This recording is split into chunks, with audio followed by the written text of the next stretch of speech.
ఈ రోజుల్లో పీతలు చేయడం ఎవరికన్నా వచ్చా చెప్పండి? ఎవరికీ రాదు నాకు తెలిసి. ఈరోజైతే మా ఇంటి దగ్గరికి చేపల ఆవిడ వచ్చిందనమాట. ఆవిడ దగ్గర ఈరోజే చేపలు లేవు, ఎప్పుడూ ఉంటాయి. ఈరోజైతే బతుకున్న పీతలు తీసుకొచ్చింది. అలానే పచ్చి రొయ్యలు, ఎండు రొయ్యలు కూడా తీసుకొచ్చింది. రొయ్యలు అయితే మీడియం సైజులో ఉన్నాయండి. పీతలు కూడా మీడియం సైజులోనే ఉన్నాయి. సముద్రం పీతలు అంట. అసలు అవి మాకు ఇచ్చే లోపలే అవి పరిగెత్తేస్తున్నాయి అన్నమాట డిప్పల్లో నుంచి వచ్చి. తెగ మెదిలిపోతున్నాయి. సో ఈ వీడియోలో అయితే మీరు క్లీనింగ్ చూడబోతున్నారు, పీతల క్లీనింగ్ అనమాట. ఆవిడైతే చకచకా చేసేస్తున్నారు. వీటికి ఎటువంటి కత్తి చాకు ఏమీ అక్కర్లేదంట. చేత్తోనే చాలా ఈజీగా క్లీన్ చేసేస్తున్నారు. ఆవిడైతే టకటకా చేసేస్తారు.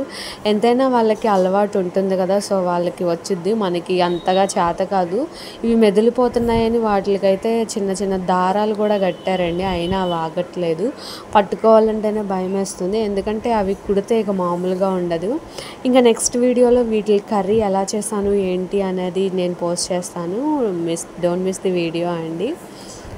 మొత్తం క్లీన్ అయినాక ఇంత పీతలు అయినాయి. వీడియో నచ్చితే లైక్ చేయండి, నా ఛానల్ సబ్స్క్రైబ్.